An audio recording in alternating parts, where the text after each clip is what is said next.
So for those of you who I haven't met, my name is Suan Tan. I'm the head of the International Energy Agency's Regional Cooperation Center, which is based in Singapore. It's our first office outside of our Paris headquarters, really focused on the Southeast Asia and beyond region. Our purpose is to really work with the governments and other key stakeholders in the region to secure to have a secure energy future that's also affordable, reliable, and sustainable. Welcome to our second webinar, which is part of our Southeast Asia Nuclear Dialogue series. We had our first one back in June. Which was very successful, and very grateful for everyone for joining in and participating on that. We're very fortunate for our second one to have a real expert with us, John Haddad, who is from the International Atomic Energy Agency, the IAEA, which is very often in the headlines, and particularly so at the moment. And John is a really deep nuclear infrastructure development expert, and he will take us through what is actually required to develop a national nuclear infrastructure, which I know is very pertinent to many countries in the region. So let me just quickly go through the housekeeping rules before I hand over to John. So the first thing, for those of you who weren't with us last time, please do use the Q&A chat box. Put your questions on there. There's also a feature for you to upvote other people's questions. John will leave about 15 minutes at the end to answer the questions, and Philippe Rose, also from the IEA Regional Cooperation Center, will be the moderator and try and curate the top questions, because we know that there are lots of them. And then the second thing is to also just keep your eyes peeled for the next webinar, which we'll have in this series, which will be around financing of nuclear, which we hope to do in October, coming up as well. So we'll put that information on our website. John has also kindly agreed to let us put a copy of his slides, which we will do along with the recording of today's webinar, onto the IEA website. So please feel free to really engage and listen to John rather than desperately taking notes. So on that note, I'm going to hand over to you, John. Thank you again very much for giving up your time to be with us today. Thank you. Thank you very much, Sue. Thank you. Good morning, good afternoon, everybody. Again, my name is John Haddad. I will be talking to you today about developing a nuclear program and the necessary infrastructure that will provide the enabling environment for a successful nuclear project. So again, thank you for the introduction, Sue. But as you see, I have more than 18 years of experience in the nuclear power business. I worked at the nuclear infrastructure development section at the Department of Nuclear Energy. Before that, I was a safety officer at the Nuclear Safety and Security Department. Before that, I worked in Jordan as the director of nuclear infrastructure, and then have 15 years of experience in the consulting business of engineering in the United States. So let's go to the presentation, and it's basically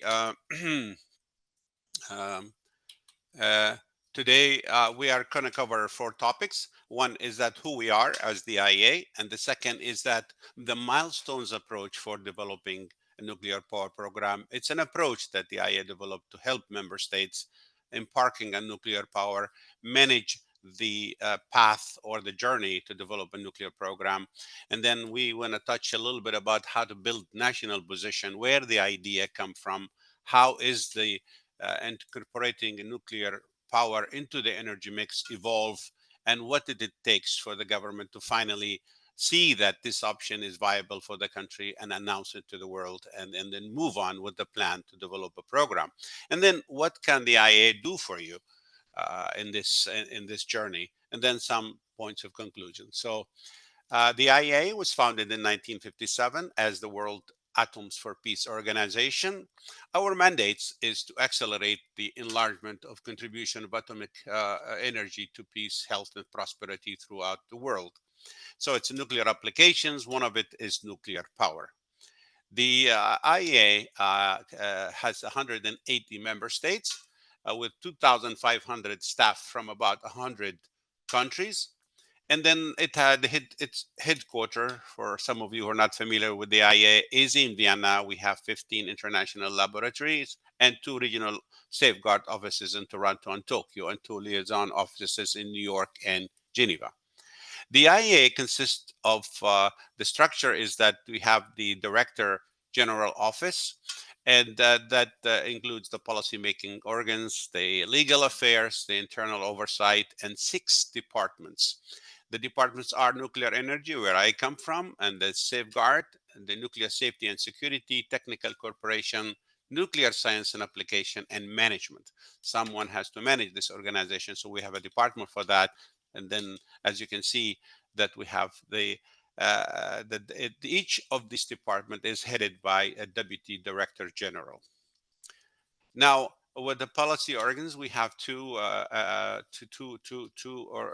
entities, which is the General Conference, which consists of about 180 member states who are members to the IA, and they meet once a year, usually in September. So it's scheduled to be in September, and in this September, starting the 15th of September. What we do there is we, consider and approve IA program and budget, and decide on issues raised by the Board of Governors, which I'm going to introduce in a minute. That and some of the decision that the Board of Governors makes is to select the Director Generals and so on. So the Board of Governors is the second part, which is 35 board members. And of course, so there are permanent members, and there are members that selected every cycle. They meet 5 times per year, as you can see, 5 times, but are there 4 months listed there: March, June, and September and November. The reason why is that because they meet twice in September, one time before the General Conference and then after the General Conference. What the Board of Governors does is they examine the IA financial statement, program, and budget, and approve safeguards agreement with member states, and appoint the DG, and with the approval of the General Conference. This is an org chart, just to know where to go in case you have a question, or you need some support. The Director General and the 6th department. As you can see, the square in red is where I come from, under the Department of Nuclear Energy, which is the Nuclear Power Division. Under the Nuclear Power Division is our section, which is the uh, Nuclear Infrastructure Development section. In our section, our mandate is to coordinate integrated support for nuclear power infrastructure development. So our main task is to interact with member states who are embarking or expanding their nuclear program, to coordinate for them assistant among all the 6 departments, or the technical departments, including technical corporation. We try to coordinate support from them if they need workshop, or if they need expert missions, scientific visit, or any other supporting activities. We coordinate them with other departments and make sure that they get it in a timely manner at the level that is consistent with the phase of their development. Of course, we ourselves provide services. I will go over it, but in general, we work as a one house approach, where we are the interface, but we are supported by technical officers from all of these departments. Um, more nuclear power needed for clean energy. Our Director General, Rafael Marian Grossi, in his statement, nuclear power offers a ready, reliable supply of electricity. It can provide continuous, low carbon power to back up increasing use of renewables. It can be the key that unlock their potential by providing flexible support day or night, rain or shine. So nuclear power needs a place at the table where world's nuclear future is decided. And our Director General indicated that the milestones approach is a solid point of reference. We're going to go over that approach, what it would take, and how is it used in developing a program. Let me give you an overview of countries who are interested in nuclear power. There is an increasing number of countries that are coming to IEA for support because they are considering nuclear power. As you can see at the top, we have divided these countries into phases. And I will tell you what are these phases, which phase of development. You can see there are countries who are expanding. They have an operating fleet, but they want to expand it. There are countries who are in the pre phase one, we call it, which is a phase that comes before starting considering nuclear power, and then the phase of consideration, which is phase one, and phase two, which is the preparation for a nuclear program, and phase three is the construction and operation of a program. We'll go over that, but this is just that. And this is a list of countries that I can share with you. They are in the decision making phase, 23 countries, and in the post decision making phase, which means at the phase where the country decided that nuclear is an option for the country and it helps in economic development and the other environmental climate change goals, and they are proceeding. And when I say post decision making, it means they are either preparing for the infrastructure needed for the to build and construct and operate a nuclear program, or they actually operate, or they actually constructing. So we'll see that in a minute, but these are just an idea of the list of countries that we are interacting with in terms of their decision to go nuclear. Now, um, I have been with the IA for 12 years. And this is starting my 13 years, I mean, last month. And we have witnessed the member states, embarking on nuclear power. And I can say that two new operating countries have emerged. One of them is the United Arab Emirates, where they constructed their four nuclear reactors, and the first one was connected in 2020, and the last one was connected in March 23 to the grid.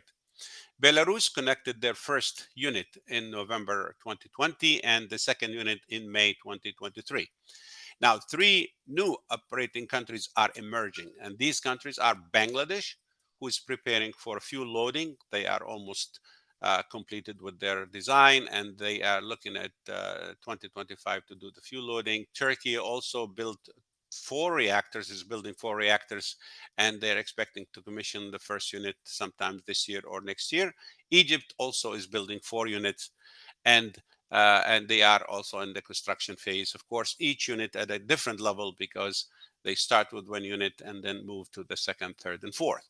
So out of the 61 reactors currently under construction, 10 are in newcomer countries. So we help member states providing to them the support and the assistance to actually reach that stage, and making sure that the safe, secure, and sustainable use of nuclear power. So, what is the milestones approach? What are the infrastructure needed for nuclear power? So, when you look at the nuclear power plant, and I am sorry, I know many of you are familiar with, but this is just um, uh, a slide show the layout of an example, and you can see a nuclear power plant needs space. A nuclear power plant needs water.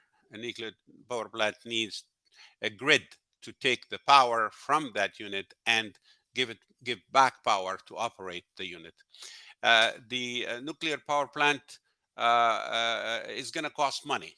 It's going to have to be operated by people, and we need to make sure that these components are managed securely. So we need to have a regulator. We need to have a legal and regulatory framework that help control the operation and construction of this project, and so on. And then the other thing that I want to share with you is just to give you an idea of the size of this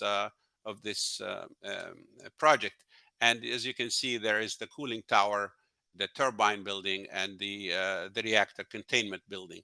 The dome that you see is where the reactor is, and this cooling tower is just to make sure that the water needed for the reactor cooling is cooled to a certain temperature before it is discharged to the environment, because there are some limitation on the temperature of the water to be discharged. This is just to show you that this is a steam generator for a nuclear power plant that could weigh up to 600 ton.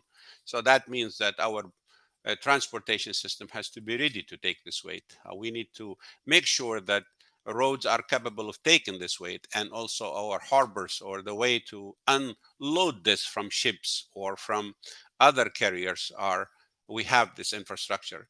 And then this is the size of the turbine building, where actually the electricity and the steam is generating electricity in the form of electrical generator. And then finally, this is what you can see, that nuclear power produce nuclear spent fuel that need to be cooled inside the reactor for sometimes before it is actually taken to a storage, dry storage, and transported to a place where they can be stored until a permanent solution is decided by the country. Also, it generates waste, radioactive waste from operation. And all these things are issues, and that the country has to look for and see what to do. So basically, when we embark on nuclear power, we have issues to be considered, and these issues are listed here. So as you can see, when I said the IEA has identified with member states 19 infrastructure issues. When we say infrastructure, we usually, when we say infrastructure, we refer to bridges, roads, and culverts, and it's physical thing, but it's actually both here. They are either soft infrastructure with respect to regulatory framework, with legal framework, with human resource development, if it's hard, like site, electrical grid, etc. So the idea here is that there are almost 19 infrastructure question on everybody's mind, including the people who work in the program or the normal people. So how are we gonna ensure safety? Who's gonna manage this project? Where the money is gonna come from? How are we gonna control this and safeguard it and regulate it? How are we gonna protect from radiation? What is the impact on the environment? Do we have a grid capable of taking the power and giving the power back to the project? And do we have the people, human resources? How are we going to engage with the stakeholder? How are we going to engage stakeholders in the country? Do we have a site? And all of it, and how are we going to do when there is an emergency planning? What are the arrangements? Who's responsible? How are we going to secure this? And what are we going to do with the waste? Where are we going to get the fuel? What is the contribution of our local industry to this project, and which under industry involvement and procurement? We are used to buying things in a traditional way. Now we're going to be procuring big machines and multi-billion dollar machines. How are we going to do that? So all these questions are turned into infrastructure issues, and what we're trying to do is is is provide guidance to member state of how to develop each of these infrastructure issues through the phases of development, which we're going to go over in a minute.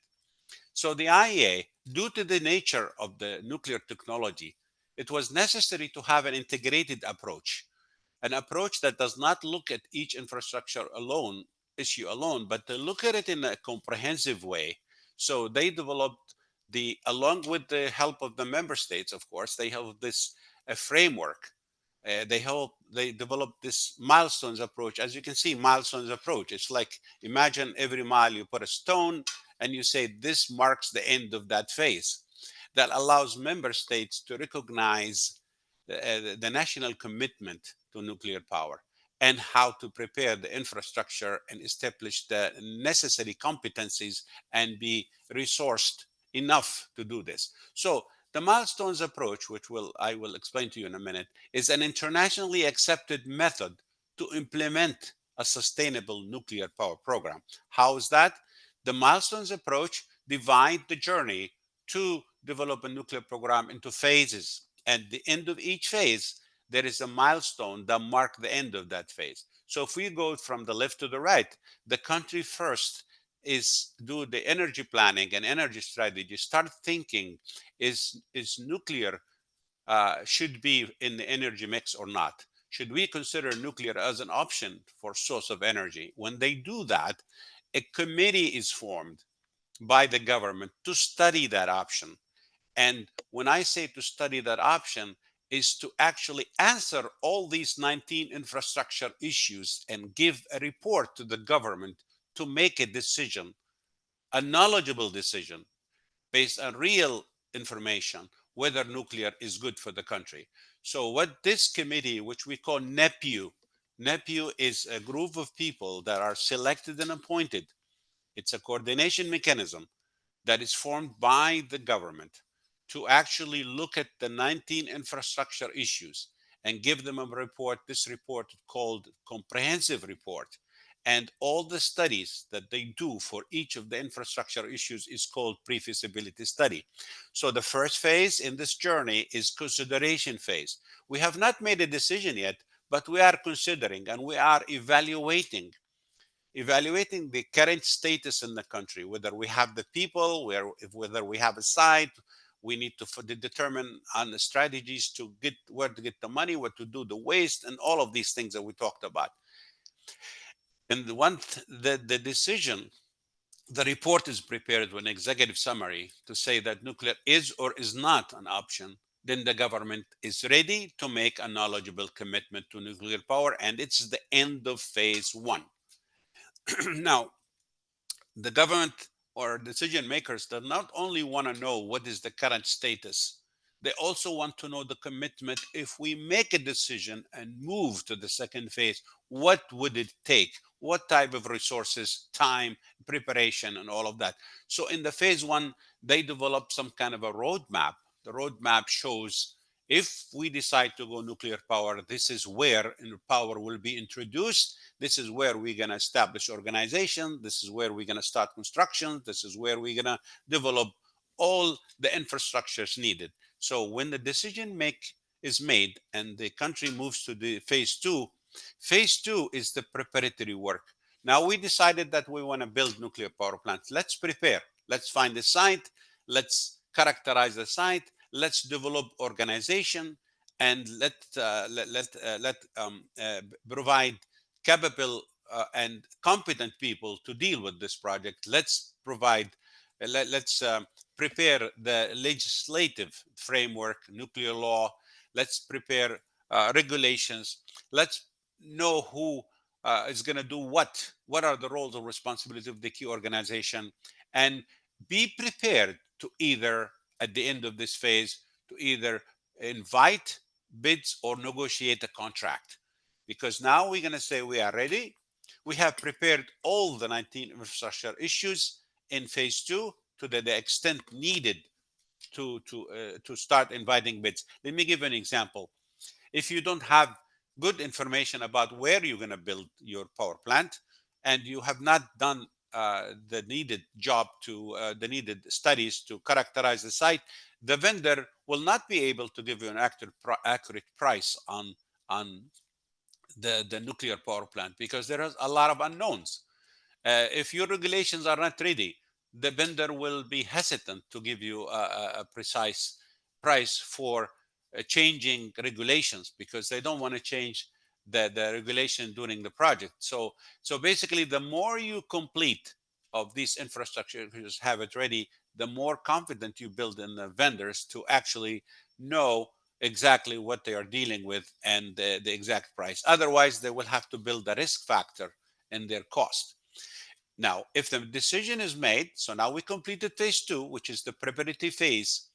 The phase three starts after you negotiate a contract and sign a contract. Then now we sign the contract, so now we need to get license. We need to start constructing, we need to start inspections, and we start buying equipments, and we start preparing people to be ready to operate. I will tell you there are two key organizations that are there among other organizations in the country. One is the NEPU, which is will continue its work from phase one through all the phases, but the regulator and the operator, these are important because they are the one who are going to regulate through the construction phase and operation phase, and the operator who actually going to interact with the vendor and eventually be responsible for the safety and for the operation of the plant. So if you can see there are there are two things. One is that this journey, based on the experience we have, is almost 10 to 15 years of experience to achieve that, and then to start operation. Now, with that, we say that this milestones approach is a management guide to build the enabling environment for that. Now, these are the key organizations, as we said. The NEPU, the government, coordinate and implement, and their role is mainly in phase one, but it will continue in phase two and phase three. But because there are two other organizations, the regulator and operator, that are the one who is going to do the oversight and operate the plant, they will have also a major role in the two phases. Of course, as I said, there are other organizations, as you can see. Now, so you see that this is the consideration phase: decide, prepare, contract, construct, and operate. And these are, I'm going to leave this with you because there's no time for the details, but these are some of the activities that are considered in phase one. What you need to do: you need to establish the NEPU, you need to establish working group, do site survey, conduct pre-feasibility studies, prepare comprehensive report, and then let the government make decision, like we said. And this is also the phase two, where maybe develop the, not maybe, you have to develop the nuclear law, a legislative system, the regulatory framework, establish organization, and be ready to negotiate the contract with the member state. Here is the construction phase, um, where actually you do the contracting and the first concrete, where you start the construction and the inspection, and then you do the commissioning and the operation. Now, let's just touch on two things. One is the difference between program and project. Program is the concept of developing the enabling environment for the whole country, and that could contain more than one project. You could have two power plant projects, but when you would talk about program, we talk about a decision for the country to go nuclear as a whole. And then a project is actually it's building a particular technology at a particular location with a particular vendor. But the program is for the whole country, that could actually be composed of more than one project. Here is how the organization evolved. As you can see, and here there are the NEPU, the regulatory body, and the operator. Of course, when the decision is not made yet, the main player is the NEPU, which is the Nuclear Energy Program Implementing Organization. They are the one that advise the government to make a decision. When the decision is made, then the regulator is born and the operator is also born. Of course, someone to say, "What, we have a regulator?" Yes, in some countries who don't have nuclear power, they have radiation and medical and industrial application regulator, but not nuclear, that deals with nuclear power. Now, it seems like when I talk about nuclear, doesn't mean just only the nuclear power plant. I'm talking about also SMR, because it's also applicable for small modular reactor. So all of these things are needed, either one, because the concept nuclear installation applies to them, with some tweaks and some specific issues related to both technologies in each infrastructure issue. Now, building national position, as we said, launching a nuclear program is a major undertaking that requires planning, preparation, investment, and a well-defined, knowledgeable decision. Because if you make decision based on uh, weak information and not solid evaluation, then the decision may face some challenges if the decision is made, and of course requires major investment. So why is this getting so much attention? Is because of the use of nuclear material. Because the use of nuclear material requires safety, security, and safeguard requirements that are unique from other major mega projects in the country. And of course, it requires commitment from the country for establishing the, as I said, the legal, regulatory, managerial, industrial, and human resources program, and support this program throughout the lifetime of the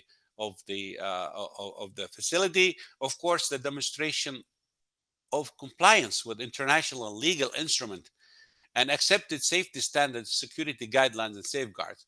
Because when a country goes to nuclear, the international community has to be ensured that this project is going to be used in a safe, secure, and sustainable manner. So, um, so the story starts with the energy planning, as we said, where the energy people decide that, you know what, we have gas, we have hydro, we have this, but I think there is a place for nuclear. And then the committee is formed, and to study that. And when we say national position, is when the government adopt a clear statement that reflects the broad political support of its intent to build nuclear power program. This is according to the milestones approach. But this uh, uh, building a national position, which is one of the infrastructure issues, is the outcome of a process to begin with the review of the national economic and social development. They say maybe the southern part of a country needs some developments. Let's put the plant there. Let's say as I said, this national position is looking at where and the economic impact of on the country, and to provide credible answers of how and why the nuclear power was selected. And it is a debate between technical and political between the decision makers in the country. So this it requires effective communication between all the stakeholders. All, when I say stakeholders, not only the people who live around the plant, but also whoever has a stake, whoever have interest, whether it's public, governments, universities, NGOs, any other organization, industry that has interest in nuclear power. So all of this has to be a win-win to situation to everybody, and has to be communicated in a clear manner and get everybody involved to the extent possible to contribute to the project. So we talked about this NEPU. NEPU is the Nuclear Energy Program Implementing Organization. It is a coordination mechanism that is appointed by the government to actually coordinate among the government institutions and the private institutions to obtain the information, like we said, the pre-feasibility studies, to combine all of these to answer the 19 infrastructure issues and answer the questions and advise the government of the option to nuclear power. This NEPU has to be empowered by the necessary authority, because they need to obtain information and they need to mobilize people and resources. So if you look at this graph, you can see that first, the story starts with the national economy. We need energy. We need to bring the living standards in the country to a certain level, or certain in a certain region. So we look at the energy planning and we decide whether nuclear should be introduced as an option or not. And then if the decision is yet, we start consider, and this is where we enter into phase one. We prepare a comprehensive report that is based on pre-feasibility studies and other studies, and then we provide it to the government to make a decision and actually finally make a national position. So the decision should represent national consensus, require, as we said, consultative between legislators, the parliaments, members, all of that, and should be clearly documented. And here, what we're saying is that maintenance of openness and transparency is essential. So how member states usually announce the national position, either a national policy paper or executive presidential decree or act of parliament or publications of the government gazette. And this is the three examples of the United Arab Emirates, putting the white paper to on their decision to go nuclear. The same with Belarus and Bangladesh. Each country has a specific way to actually announce their position on nuclear power based on credible information from the NEPU. Here is the idea that when we will make a decision, we start implementing that. So we need to develop legal and regulatory framework. We need to develop regulator, owner, operator, and designate the responsibility of the organization that are responsible to do their mandates to the program. Of course, the questions are: what if our program is delayed and then we are restarting a program? What should we do? And we should renew consideration of nuclear power. Our advice is to review the status of the country and update the studies that were done, because some work will be done but then delayed, and then update relevant studies. The same thing if a country has a negative decision at some point and then they are revisiting this option again, we advise them to, and it's logical to go back and build on what has been done before and update the information and make sure that the information is accurate and reliable for the government to make a decision. These are publications related to the national position that you can have at the IEA. You can read about it. It's very one. The last one is a case studies of how other countries done it, starting from the milestones approach and using the building national position publication. How can we help you? We have two parts of helping you. One is assessment, and then the assistant. Assistant is when we provide you with publications, with training, with e-learning models. We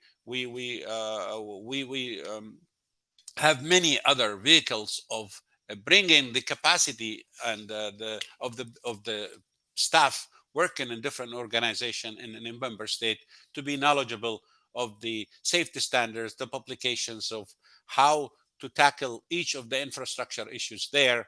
And I urge you to see some of the e-learning models that should provide introduction to you. But then we don't leave you there. We also assess with you the nuclear infrastructure. We ask you to do self-assessment of where are you in each phase and what are you doing for each infrastructure issues. We do what we call INER mission, Integrated Nuclear Infrastructure Review Mission, and we help you assess gaps and further actions to be done to complete these gaps or to fulfill these gaps to move forward with your program. And then we also help you in developing a national action plan to address these gaps. So as you can see, this is we provide an integrated support, starting from providing guidance material tools to help you with self-evaluation, to do, as I said, the review mission and help you evaluate infrastructure. We provide also integrated approach of after this review and after identifying gaps, what can the IA provide for you? Our support is small, but it's strategic. It helps the country build the capacity needed to move forward. And then, of course, we have training courses. We have also we can conduct also follow-up missions to see what has been done to the recommendation and suggestion. We help you develop roadmaps and so on. So there is much more, and of course, the time is not does not allow me to go over everything. But we have a database called Nuclear Infrastructure Bibliography, where in each infrastructure issues, the 19, there are the relevant publications, e-learning models, tools, review missions that you need. So if you work in a siting team, we will go there and you'll see all the relevant publication and relevant help that the IA can provide. This is part of the assessment. It's called Nuclear Infrastructure Bibliography, and it is publicly available for anybody to do that. And of course, not to forget, as I said, the e-learning model. This is the link to go there. And in every topic almost that I mentioned of the 19 infrastructure, there is a model that tells you the context of it, what to do in each phase for each one of them. So if you are part of NEPU, part of a working group from within the NEPU that works on a certain issue, you can actually go there and learn about the introductory to the topic. Now, I talked about the review mission, the ENIR one, which is the Integrated Nuclear Infrastructure Review, but we have also other reviews in each infrastructure issue, particularly for siting, SEED, it's the Site External Design Review Service. We have a review for the regulator called IRRS. We review also for the preparedness of the country for emergency planning, and we have also something related to security, safeguards, and even before operation, we have a pre-operational safety review where we go the pre-OSART to help you check the readiness of the plant to operate. So again, just to touch base on that in here, because it's one of the things that we do, which is to help you evaluate the status of nuclear infrastructure in each phase. So you can see in your phase one, phase two, phase three mission. It depends on which phase you're asking. And we encourage you to ask for each phase, when you reach each phase, to ask for in your mission, particularly before the end of the mission. and it is going to be reviewed by IAEA staff and international expert. This is just to give you a view. We've started this process in 2009 to 2025 currently, and you can see that we have done 39 in-year mission in 25 member states for phase one, phase two, follow up, phase three, and so on. So basically, I personally just came back from a follow-up mission in Sri Lanka, and by the way, the first in-year mission was done in Jordan in 2009, and I contributed to when I was a counterpart in Jordan to this mission. So basically, this is just let's say a layout of, if you are interested in any of the infrastructure issues, then you know that there are the departments where it can provide this support to you, starting from the Department of Nuclear Safety and Security, Department of Energy, and which office for which issue. So if we're talking about nuclear safety, we have two offices that can help you: the safety assessment or the operating safety, the regulation, siting, emergency, security, and all of that. And then what the nuclear energy can provide for you. And you can see that each infrastructure issue, which section, which division can help you with. And then we, as you can see, our NIDS is in the middle as the central coordinating mechanism for embarking country. You can see it's the safeguards and the Office of Legal Affairs to help countries develop legal framework, and then which is issue number 5, and then the safeguard issue number 6. So this is just to give you a map of where can you seek help from what, and who is doing what in each of the infrastructure issues. And in conclusion, I think launching a nuclear program is a major undertaking that requires careful planning, preparation, and investment in time, institution, and human resources, and developing a national position as a process that involves, as we said, technical and political consideration. And the decision to embark on nuclear power should be based on sound information. Cutting corners will not help. It will create challenges in the future as we move in the program. The milestones approach is a framework for embarking countries to successful nuclear power program and support IA support. And we, as the IA, remain ready to provide an integrated support through assessment and assistance mechanism in all phases and in every infrastructure issues of the 19 infrastructure. So I think with that, I have reached the end of my presentation, and will be happy to take some questions from you. Thank you so much, John. This was very helpful, very informative. So I'll bring to your attention a number of questions that the audience is asking. One is about Southeast Asia. The presentation suggests a linear process as the most common path going through phase one, two, three. But many countries, especially looking at Southeast Asia, have changed their views on whether to adopt nuclear energy in their power plants. It was part of the plan, not part of the plan, part again.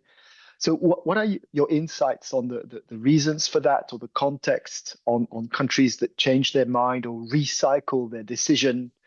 And then if you could say a word about Southeast Asia, which country is most advanced or will deliver nuclear power first, and when? It's a very interesting question. Thank you for the question.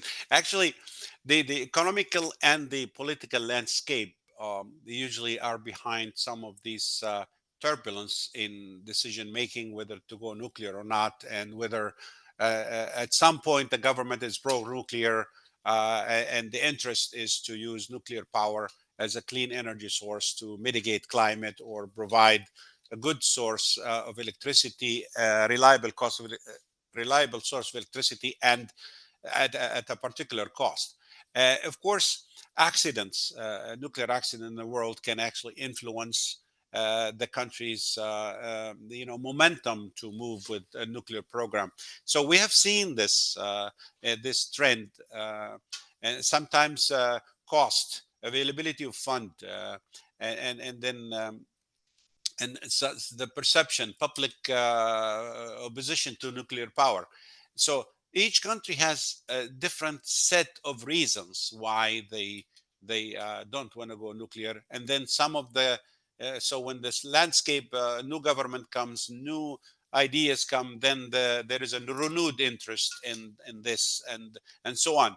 So this very we've seen this in South Asian countries. I believe right now in the horizon, we've seen increased interest in some countries like Malaysia, Thailand, and I can think of uh, Indonesia. I personally was in Indonesia delivering a workshop on national position and roles and responsibility. But basically, this is normal, and I think at some point the main driver is whether the cost of electricity will allow people to take the risk of overcoming the other issues, the fear of nuclear power and all of that. But in any case, uh, if a decision is made whether to stop, delay, or not, it should be based on real information, and it should be based on transparent and reliable, credible information. So I believe what you mentioned is real, and it is happening, and we always say that that let's try to be realistic with our decision and make sure that it is the right decision at the right time.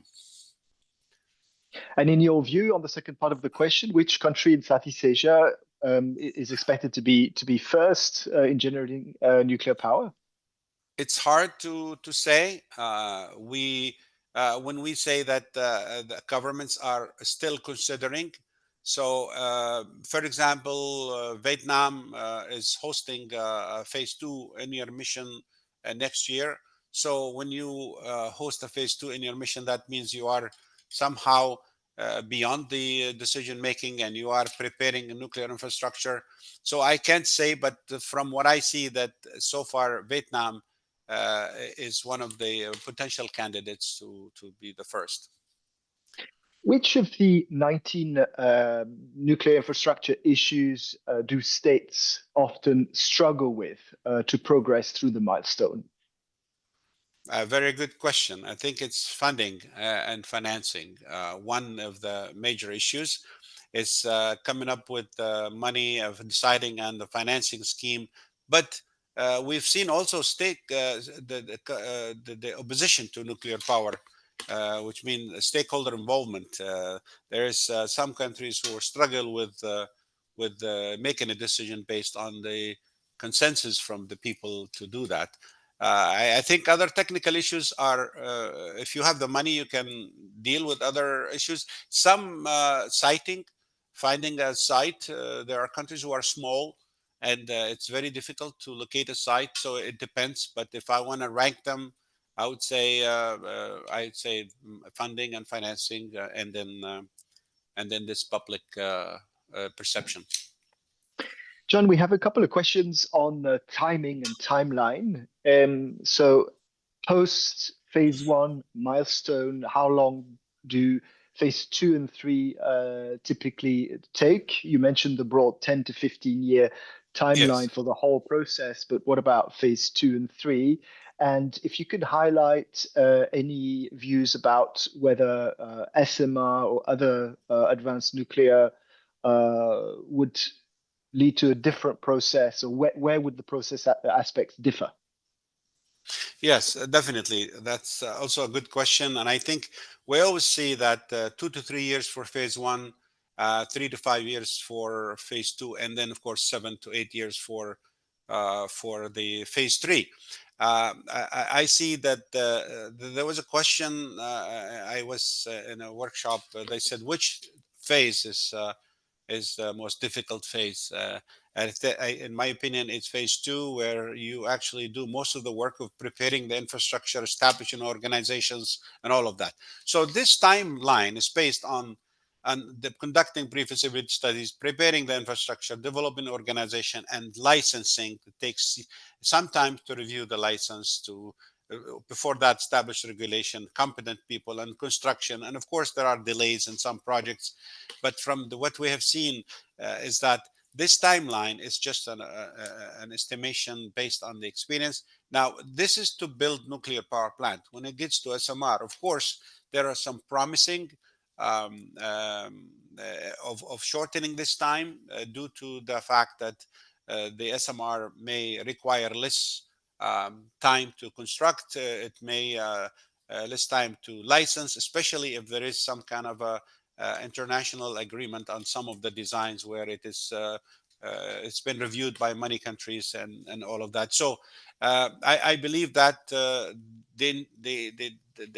the positive part of the SMR is the construction time, that it should be shortened than the normal time, unless you are building more than one SMR as a modular next to each other. So if you're building 6 of them, then the time may be the same as one NPP. But in general, we believe that the time should be shortened for SMR. Then we have a couple of questions on public engagement, public acceptance, and waste. So, what are some of the best practice examples of public engagement that you've seen? How did that public engagement affect public acceptance? Yes. Any good examples of countries without prior history of nuclear, and then your views about the waste aspect and whether you feel that that would be a major obstacle in the region. Yes, thank you. The public, we always if you look at the stakeholder involvement infrastructure and how it evolves through the phases, we always advise countries to develop a policy and a strategy and a plan to how to engage people.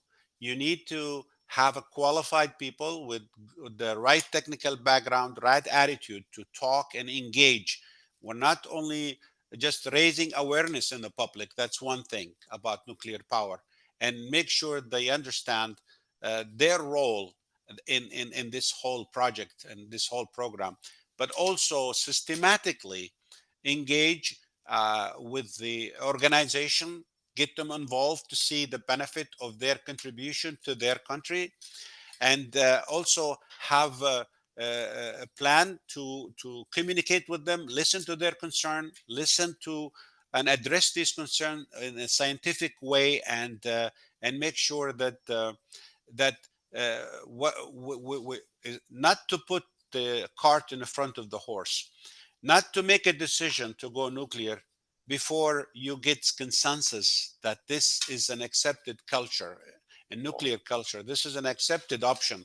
So the idea is to start by educating the public, reaching out to schools, reaching out to families, reaching out to decision makers, to government, to leaders, and make sure you spread that knowledge so that whenever someone is given an opinion about nuclear power, it is an informed opinion. And so we are jumping between two things. One is the public, and the other one is getting organization to be involved in providing information, conducting and helping in providing input to pre-feasibility studies, and so a strategy, a good group of competent people that can implement this communication strategy with all the public and the other organization, and make sure that you make organization feel that they are part of the program. And one thing I noticed is that if you like, not because you are a nuclear engineer that you should be the one giving the opinion.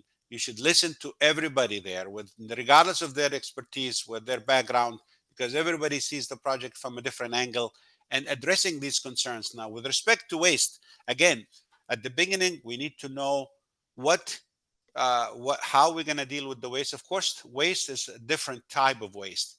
If we're talking about intermediate or low level, these are things that can be handled by near surface disposal, geologic repository, and all of that. But the spent fuel is where most of the issues are, and it's international concern. It's not only country specific. So finding a permanent solution to these things, it's still a challenge for the world. And I believe that Right now, the practice is store it at the reactor site to be cooled in a pool to be cooled, and then a dry storage at the site, and later on maybe reprocessing and reducing its radioactivity by turning into a more stable form.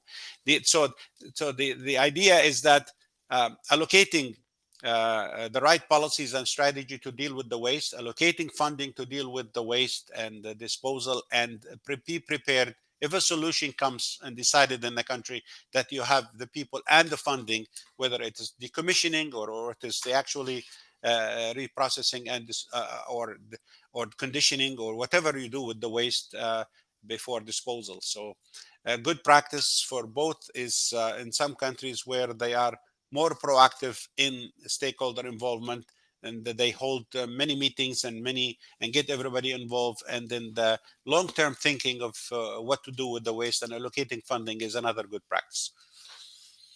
There are a few questions around the advice and support that the IAEA provides in phase one. So, what kind of support do you provide in terms of helping countries develop a well-informed national position? Do you also help countries consider alternatives to nuclear, for example, for countries where nuclear might not be the most low-cost option? And what about countries that have smaller or less interconnected grids? How can they integrate nuclear power, and your views on SMR? Oh, great. I believe the first question, what can we do? This is one of the best interaction that we have, the first interaction we have with member state. We meet with decision makers. We do what we call roundtable discussions, where we introduce nuclear power and we let them meet with the senior people here, listen. And we also arrangement to go around and go to some nuclear power plant sites, talk to organization, to people, and then we help them develop a roadmap. We walk with them hands in hands and how to think of the big picture, where energy is needed, and how to develop the major milestones and the roadmap for the program. We do a lot of capacity building, introducing the milestones approach, help them in self-assess themselves, and how to actually know where you are and what is the status of nuclear infrastructure issues. And not to say that we provide all these publication guidance, e-learning models, and training for countries that are starting. But the main thing is to meet with them to help them develop a roadmap and run table discussions. With respect to the grid, smaller grid is a challenge. It's a big challenge, and two things, and that's why SMR is becoming attractive, because many countries have small grid, and what we usually say, a rule of thumb, is that the power of the nuclear installation that is to be connected to the grid is about 10% of the capacity of the grid. So if you have 1,000 megawatt, the maximum you can connect to the grid for stability and reliability reason is 100 megawatt. So connecting 2,000 megawatt to 1,000 megawatt grid is not the technically right option. So you need to upgrade the grid and all of that. So it is a major challenge for the stability of the grid. And the SMR provide, again, this promising thing is that you can start with connecting an SMR of a smaller size that matches the capacity of the grid. And later on, when the grid is expanded and upgraded, then more SMR can be added. I believe this is something that is well known, that's why SMR is becoming a promising option. I thought there was a third option third question in between. Was Yeah, I think given that we're at time, I think I'd like to raise one last question on a different Sure. topic, which is the one on manpower and human resources. So, what would you say are the most important steps in developing human resources in this space? What kind of education and training frameworks should be in place? That'll be our last question. Sure, thank you. Actually, the question I remembered, it was about whether IA support alternative energy options. I'm not aware of of any of our departments that this. We can look at the other sources of energy as complementary, but whether we have a tool to support that option. I'm not personally aware, but we are focused on how nuclear energy, nuclear application.